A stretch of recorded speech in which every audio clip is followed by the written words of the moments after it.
Hey y'all, this episode ran a little bit long, so what I decided to do in post was to find a good stopping point.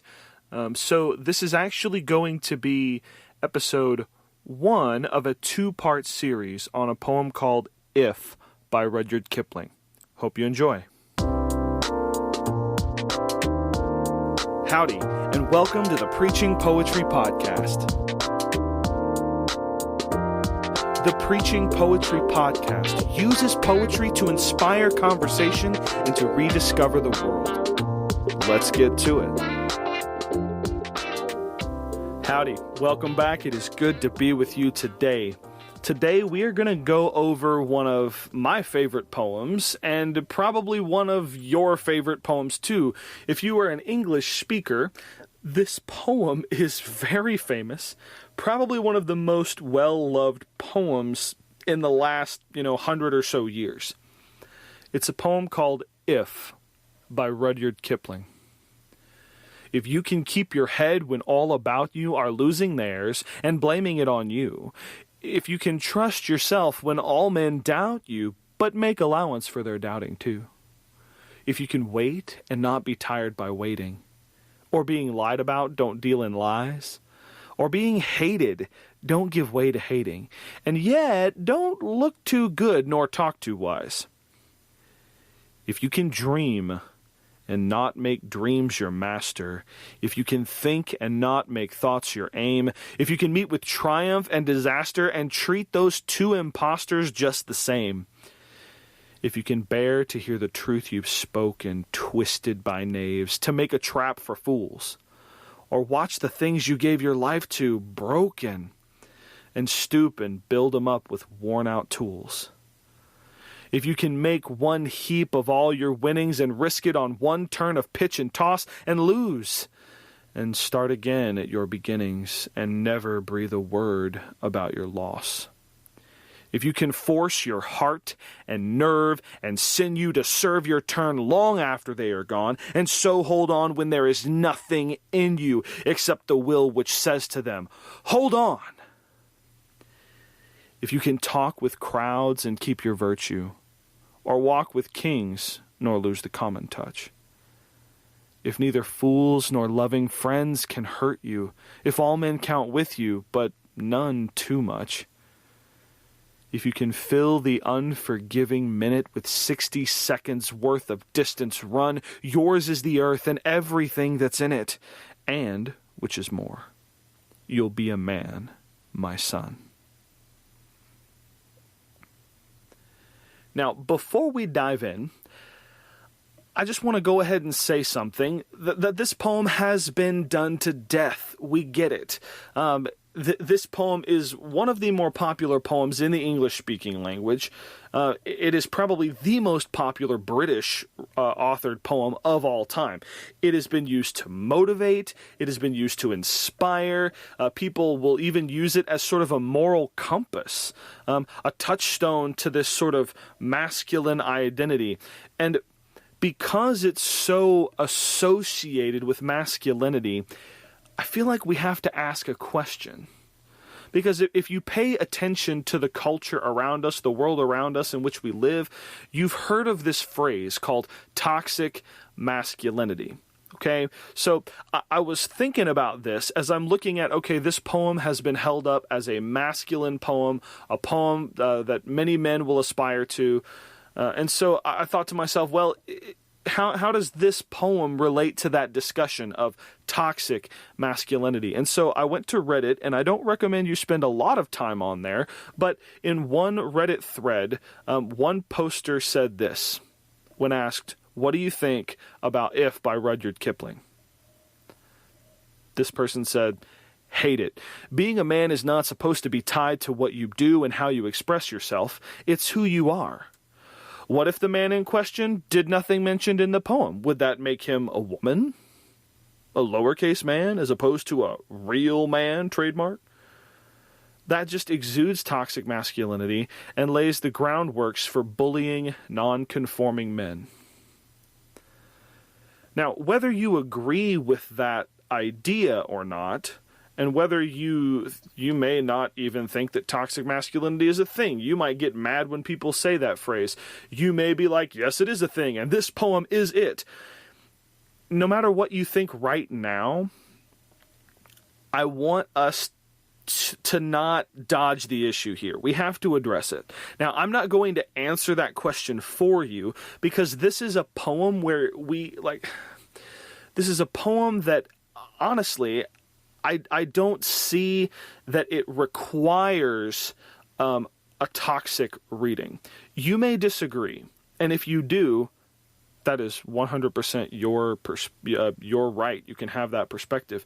But the reason I say that is because of this. The definition of toxic masculinity is not very well defined.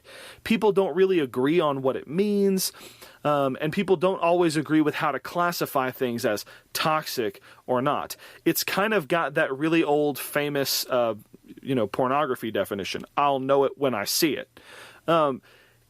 So to call something toxic masculinity, we're all going to have a different shade of meaning when we use that word. So I think we're going to have to figure that out for ourselves. Do we view this poem as a sort of toxic ideal that could never be accomplished, that's a burden too heavy to put on somebody? Or is it inspiring? I don't know where you're going to come down, and we may not all agree on this, but that's part of what the Preaching Poetry Podcast is here for.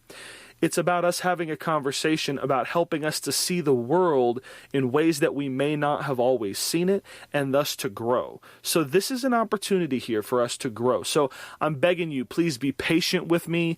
If I misspeak, or if I say something that you don't like, something you disagree with, whether you think I'm being too sensitive or not sensitive enough, please just show me a little grace and listen to the episode, and let's see kind of how this goes. Just listen to what I have to say, because I would like to be, I'd like us to have conversations about this, okay? And so I think it's important to note that when we talk about masculinity, the poem is addressed to a son, right? So that is gendered language. Son typically refers to male. Okay, and then he says, you'll be a man. Again, man typically means male, though sometimes we could use the word man in a sort of gender-neutral way. In this poem, when he says man and son, it does lend itself to a masculine reading of this poem. Okay, but I think we have to also acknowledge something, that aside from the word man and the word son, everything else in this poem, it's not exclusively masculine. There's nothing about integrity, about endurance, about holding your tongue, about keeping your cool, about not lying and not hating.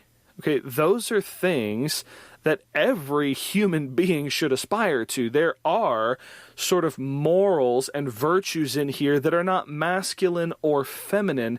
They're just human virtues. Okay, and so I think that no matter whether you are a man or a woman, you can read this poem and it can be helpful and inspiring to you. Okay? So I would just want us to go ahead and make sure that we pay attention that not all of the language in this poem is gendered. So I don't think we have to read it in a masculine way. But I do think that we do need to pay attention as we go through this to try and decide whether or not it is or isn't toxic. So I also feel the need to say that gender stereotypes and roles change. They're in flux over time and through different civilizations and societies. And I think that it's also important to understand Kipling was not writing from our perspective today. He was writing from his perspective. And while we might be able to talk about him, we're not going to be able to talk to him. So it's going to be really hard to get to really have a discussion with Kipling. But I think that we can have a discussion amongst ourselves. So what I will say is that this poem is still inspiring to me, even though its context and the author's intent may not be the driving force of how this poem is interpreted today. Kipling probably meant this poem to be about a masculine ideal and virtue. But I don't think that we have to be married to Kipling's view of the world when we look at his poetry. You see, that's one of the beautiful things about poetry is once you create it, it will take an existence and a life beyond just you. Okay, and so I think it's more than fair for us to talk about the right way to interpret Kipling's poem, and not just talk about how Kipling himself would have interpreted the poem, if that makes sense. Anyway, so let's talk about Rudyard Kipling for a minute. Rudyard Kipling did not have a very happy childhood. He was abused as a child and raised by guardians, spending most of his life in British boarding schools. Okay? He grew up in the Victorian era, the sort of height of Victorian England. So think back to Henley, right? William Ernest Henley and Invictus.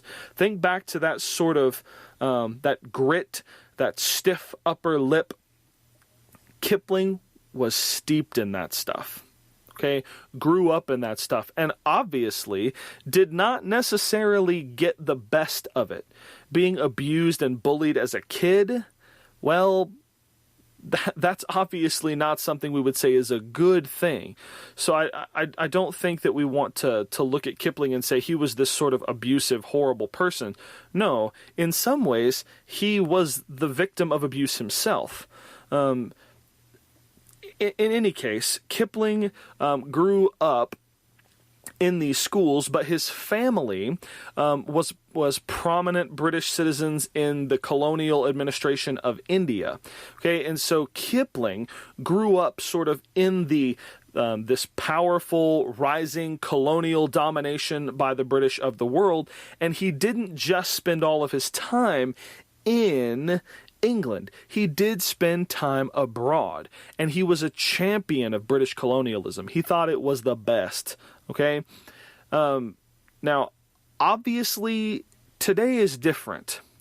The rose-colored glasses that Kipling viewed the British Empire through, we can see that now for what it was. Colonialism is it's not widely accepted to be a good way of doing things today. In fact, we look at colonialism now and say, yeah, that colonialism and the legacy of colonialism did leave a lot of destabilizing forces behind, did cause a lot of pain and suffering and lots of distress for people who were living under colonized rule, particularly when everything in the colonial and Victorian era came to a head when World War I broke out. And so now you have the British and the French and the Germans, and everybody's fighting against each other in Europe, but now fighting breaks out all over the world. And you have the French bringing in, African soldiers to fight in France, and you have the British bringing in Indian soldiers to fight in France. And so you have these colonial peoples being conscripted and brought to come and fight in a country that they're not from, but in a country that rules their country. And so obviously this is not a good system. Like forcing people in other countries to fight and die in your wars, that's obviously unjust. And so when we look at colonialism and we look at the destabilization, we look at the exploitation, we can see, yeah, this was not all, sunshine and daisies, even though Kipling essentially saw it through the best of possible lenses. So I think it's important to say that. I think it's really hard to make the case for colonialism today. So aside from being a colonialist, Kipling was also a brilliant artist. He was the first English-speaking Nobel laureate for literature. And he still, to this day, holds the record for being the youngest literature Nobel laureate ever. He earned his Nobel Prize at age 41. 41. And so as we look at this poem, we can see, even if you don't like what Kipling says, he's a very gifted and skilled author. Even in just the poem If, he says some pretty powerful things, and the rhyme is good, the scheme is good, all of it is good. It's well written, it's inspiring. Obviously, its popularity speaks something to his talent. But Kipling wrote a lot of other poems as well. Many of those are also famous. He wrote stories like Gunga Din and others. So he was a prolific writer, and for the most part, his writing was really well received. Whether it was his short stories, novels, or poems. Okay?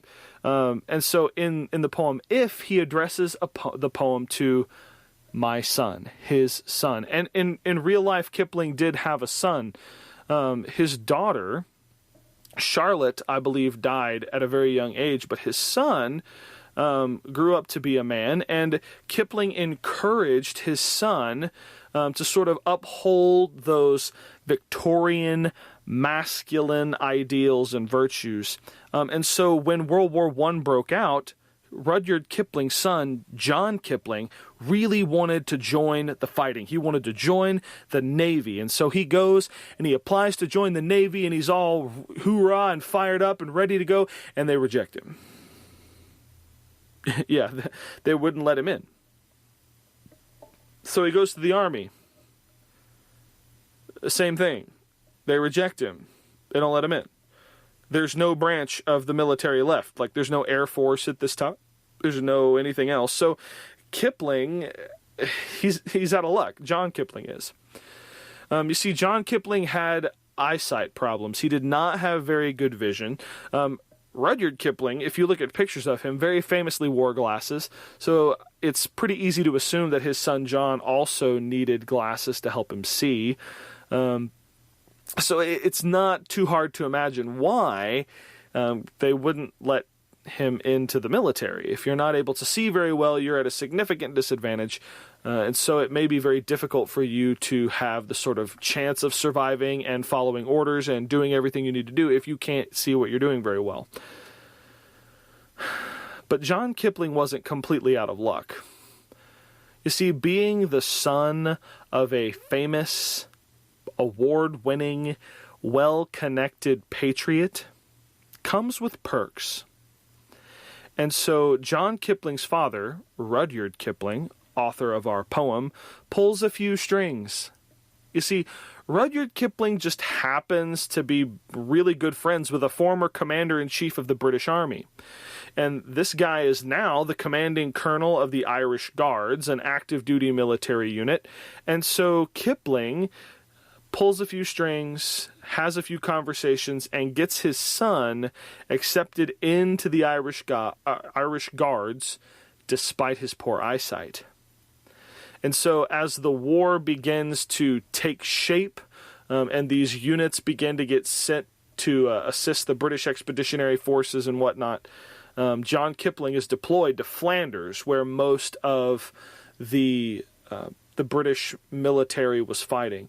And it's there that John Kipling dies.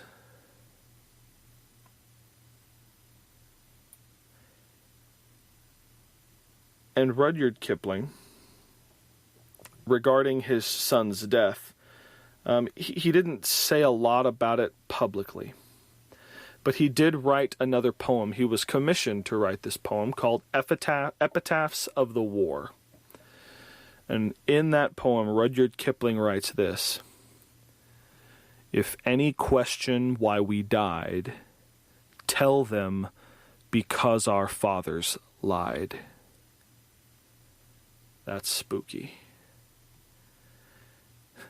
Now, I don't know if that was Rudyard Kipling trying to deal with regret over getting his son into the military, or if it was just a sort of general sentiment that was well reflected at the time. But in Kipling's case, it was eerily true. His son died because his father dishonestly got his son into the military. But despite all of that, I'm not convinced that even the death of his son caused Rudyard Kipling to question his unswerving loyalty to crown and country. I don't know if he ever changed his mind about colonialism, about the British Empire, about how glorious it is to die for your country. I don't know. But I do know that after World War I ended, the world radically changed. War was not looked at as heroic. Serving in a feudal, fruitless conflict where needless slaughter was perpetuated because of ridiculous reasons and essentially national pride. When that war ended, people were not so willing to hold these kinds of virtues unquestioningly anymore. That sort of, just inherent loyalty to your king and country, that was pretty much beaten out of people, shell-shocked right out of the population. Does that mean that if is the product of a bygone era? Does it mean that it was toxic, leading to World War I? I don't know. You'll have to figure that out for yourself. But now, we're going to move on to the actual text of the poem. And so this ought to get a little bit more fun than all of the heavy stuff that we've been doing. Okay? The first stanza goes like this. If you can keep your head when all about you are losing theirs and blaming it on you. If you can trust yourself when all men doubt you, but make allowance for their doubting too. If you can wait and not be tired by waiting. Or being lied about, don't deal in lies. Or being hated, don't give way to hating, and yet don't look too good, nor talk too wise. This particular stanza holds up self-control as a valuable skill to learn, to keep your head. Okay? Self-control in the face of slander. When people are talking badly about you, when people are trying to get a rise out of you, do you take the bait? Do you jump to defend yourself, even when there's really nothing to be gained from it? See, Kipling says self-control is what's important. Keep your head, keep your cool, keep your calm. Don't take the bait. He also here preaches self-reliance. If you can trust yourself when all men doubt you, believe in yourself. But it's not that Rudyard Kipling says believe in yourself and, diss the haters. He doesn't do that. He doesn't do that. He says make allowance for their doubting. He says, son, you need to understand that people may have really good reasons for doubting you. You need to rely on yourself. You need to trust yourself, but you also have to be honest with yourself. You need to be able to make an honest assessment of your own ability and capability. Okay? And instead of trying to do too much or trying to do things that you don't actually know how to do to make yourself look good, be honest with yourself. Definitely live up to your potential, but don't have a lofty, inflated ego that causes you to overestimate yourself. You shouldn't underestimate yourself, but you shouldn't overestimate yourself either. Kipling also holds up patience and honesty, waiting, and don't get tired of it. And don't deal in lies, even if other people lie about you. Patience and honesty are virtues in this poem. And then in the last bit, he says, or being hated, don't give way to hating, and yet don't look too good, nor talk too wise. The practicals of this, not looking too good or talking too wise, it's kind of up for debate what the meaning of that is. It's not terribly clear in the poem, but I think that there's really two things we want to pay attention to when he says, don't look too good nor talk too wise. I think what Kipling is trying to say is don't make making noise your goal. Don't talk just to talk. Don't be about town just to be about town. Don't do things because you're obsessed with the image over the substance. You know, if I look at your Instagram and it looks like you are always, well put together and you are always surrounded by beautiful places and people, that's a really curated look at your life. But it doesn't really offer much of substance. It's all about image. Does that make sense? If your life is all about projecting a certain image and not actually about building the substance of a better person, that's not a worthwhile pursuit. So looking good and sounding good are a lot less important than actually being good. If you spend all of your time trying to make yourself look good or make your experience look good that you don't ever actually get around to learning and growing from it, you're wasting opportunities and time. That's the first stanza. In the second stanza, he says, if you can dream and not make dreams your master, if you can think and not make thoughts your aim, if you can meet with triumph and disaster and treat those two impostors just the same, if you can bear to hear the truth you've spoken twisted by knaves to make a trap for fools, or watch the things you gave your life to broken and stoop and build them up with worn out tools. Okay. In this stanza, Kipling says, following your dreams may not be all that it's cracked up to be.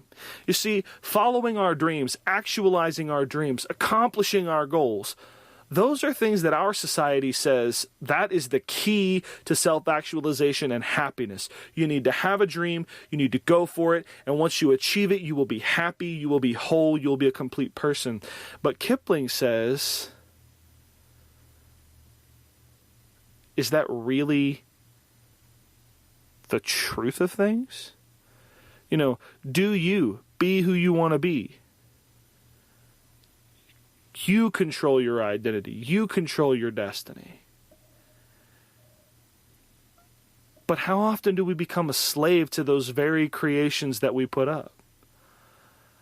Like, think about it in this podcast. I had a dream to make this podcast. That's why we're here. That's why we're doing this right now.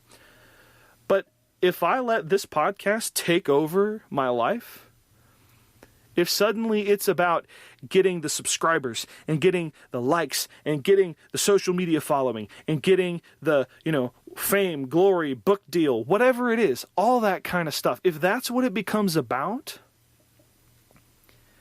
am I working for my dream? Am I working to accomplish something for myself?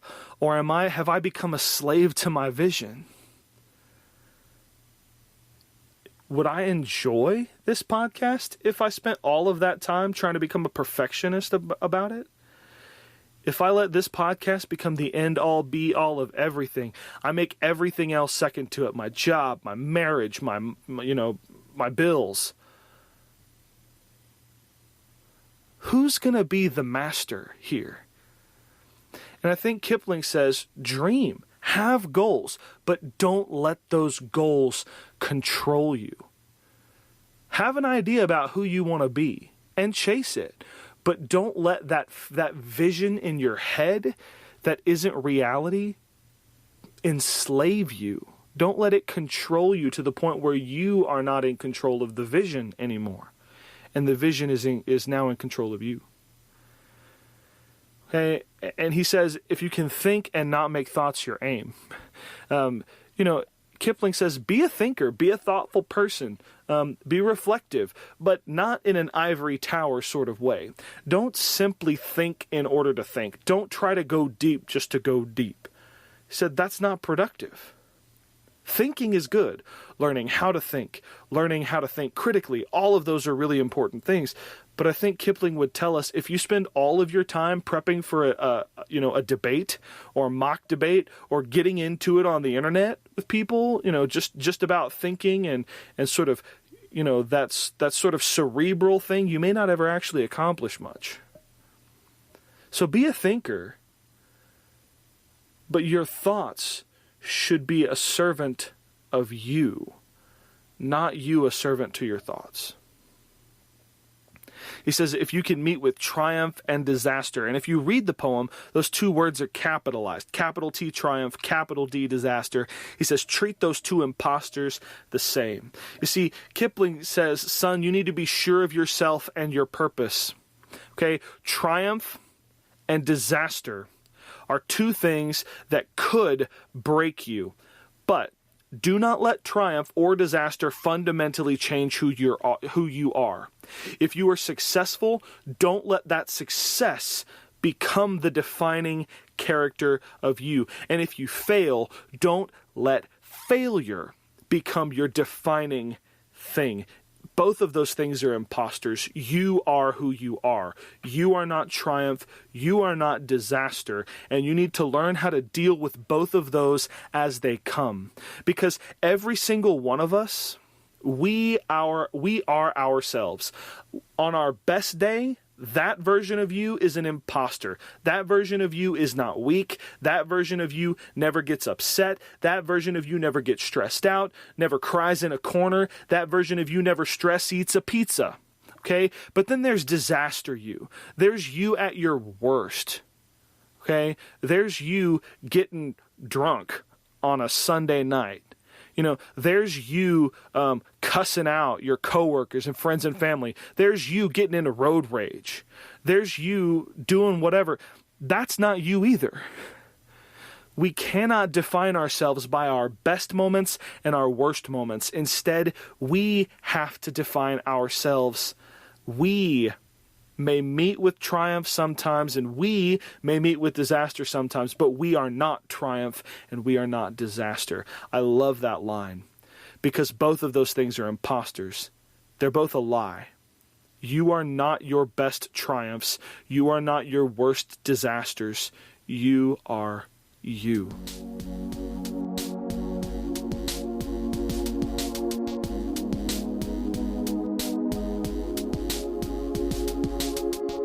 Thank you for listening to the Preaching Poetry Podcast. I hope that you enjoyed your time with us, and we look forward to having you back for more. If you like what you heard, please be sure to leave a review, and don't forget to subscribe. If you're looking for more content, you can find us on Apple, Google Podcasts, and Spotify, basically anywhere you find podcasts. If you want to join our community, or just want to get in touch with us, you can find us on Facebook, Instagram, and YouTube at Preaching Poetry.